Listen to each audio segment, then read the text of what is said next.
sur les systèmes d'équations à deux inconnus.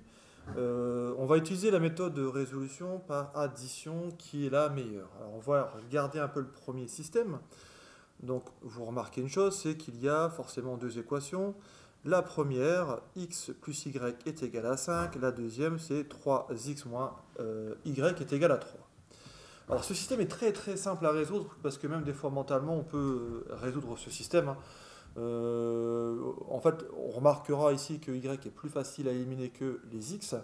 Et de toute façon, on aura que x égale 2 et y est égal à 3. D'accord, hein. Donc, alors, comment j'ai fait? J'ai utilisé cette méthode d'addition dans la tête. Je dis ce système est très simple. Alors, si on se focalise un peu sur les inconnus, nous avons deux inconnus toujours, le x et le y. Moi, ce que je vais essayer de faire, c'est ici d'éliminer les y. Pourquoi? Parce que je sais que la technique que j'utilise, c'est la technique par addition. Et vous remarquez une chose dans ce système-là, ce qui est génial, c'est que j'ai un plus y et un moins y. Donc, j'ai le droit d'additionner les deux lignes. Alors vous allez me dire, bah, c'est marrant parce que dans la technique de cours, on m'annonce qu'il faut multiplier la première ligne par un coefficient et la deuxième ligne par un coefficient. Je ne suis pas obligé de multiplier chaque ligne par un coefficient dès lors que, par analyse, je remarque qu'on peut simplifier l'écriture. Alors, je vous ai dit, hein, moi je me focalise ici sur une inconnue, j'aurais très bien pu prendre x, mais le x, ça m'aurait demandé de faire un peu plus de calcul. Par exemple, ici, si je voulais éliminer les x, j'aurais dû faire apparaître un moins 3x en haut, qui aurait fait moins 3 plus 3, 0. Mais je suis obligé de multiplier une des deux lignes. D'accord? Ce qui complique un peu la donne. Là, j'analyse, y, c'est le candidat idéal, plus y moins y, j'additionne, il s'efface. Donc on y va. Cloison. Donc ici, x plus 4, enfin 3x, ça me donnera du 4x.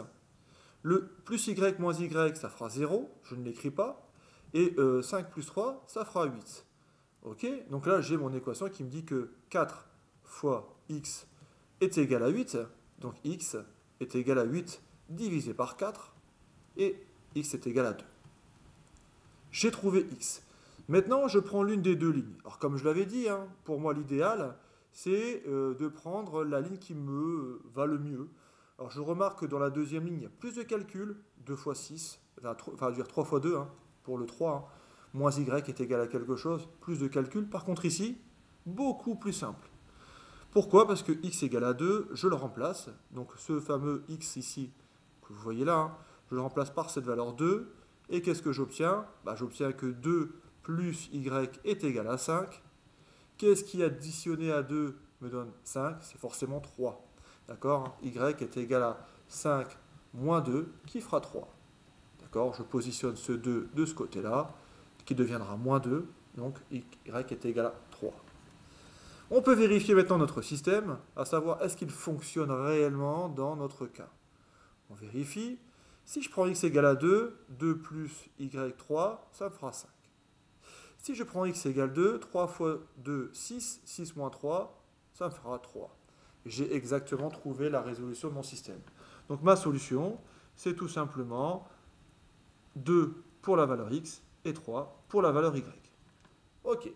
On va passer maintenant à notre deuxième système qui sera un peu, entre guillemets, plus compliqué, mais vous allez voir, avec la méthode par combinaison, ça sera très simple. Ok, on analyse un peu la situation. On a encore une fois x, y avec des coefficients différents. J'analyse. Si je veux éliminer un inconnu, j'ai tout intérêt à éliminer les x. Alors je vais réécrire mon système pour essayer de mieux le répartir. J'ai x, pour avoir plus de place en fait, plus 3y, moins 5y. Alors ça, généralement, moi je vous conseille aussi de le faire. C'est-à-dire qu'en fait, réécrire les choses, c'est aussi déjà s'approprier le calcul. D'accord, hein? Et il y a plus de place, on prend la place qu'on veut dans le but de ne pas faire d'erreur de signe le plus souvent. Alors, vous voyez ici, ce que je vais faire, c'est, admettons, je me dis, je veux éliminer les x. Pourquoi les x? Parce que je vois que ça sera plus simple. Alors, pourquoi? Encore une fois, j'ai un 2, et ici, si je fais apparaître un moins 2, j'ai gagné. D'accord? Moins 2 plus 2, ça me fait 0, j'écrase mon x. Ok, hein? Alors maintenant, si je n'avais pas vu cette combine, et que je me dis, par exemple, j'ai envie d'éliminer les y, qu'est-ce que je vais faire?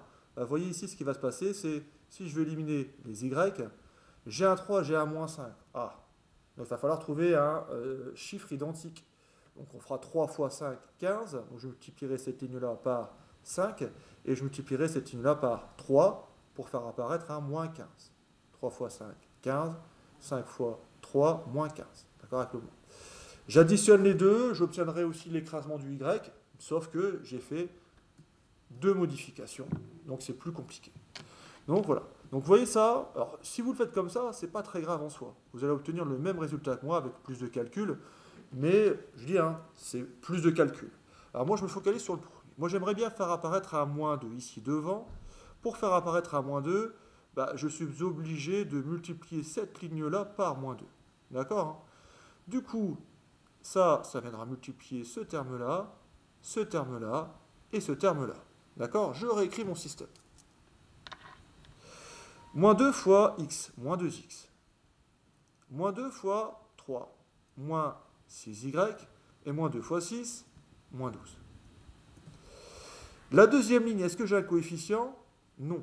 Je la réécris sans la modifier. J'ai le droit de le faire, hein. Je peux ne modifier qu'une seule des deux lignes, si ça me chante, puisque j'ai fait apparaître le coefficient que je voulais devant ce que je voulais éliminer, à savoir les x. Je mets mes cloisons. Voilà. J'additionne, puisque c'est la méthode par addition. OK. Ça, c'est votre deuxième étape. À partir du moment où vous avez modifié les lignes, on additionne. Ça fera 0. Moins 2 plus 2, 0. Moins 6, moins 5, moins 11. J'ai du moins 11y. Et moins 12, moins 10, moins 22. Donc, ce qui veut dire que y est égal à moins 22 divisé par moins 11. Et moins 22 divisé par moins 11, ça me fait 2. J'ai trouvé y est égal à 2. Vous voyez, j'ai éliminé x pour trouver y. Ok, je l'ai. Maintenant, ce que je vais faire, c'est utiliser l'une des deux lignes de départ. D'accord, hein? Soit vous utilisez la première, soit vous utilisez la deuxième. Alors moi, j'analyse encore une fois. Hein. J'ai un coefficient devant le x, j'ai un coefficient devant le y, j'ai deux opérations.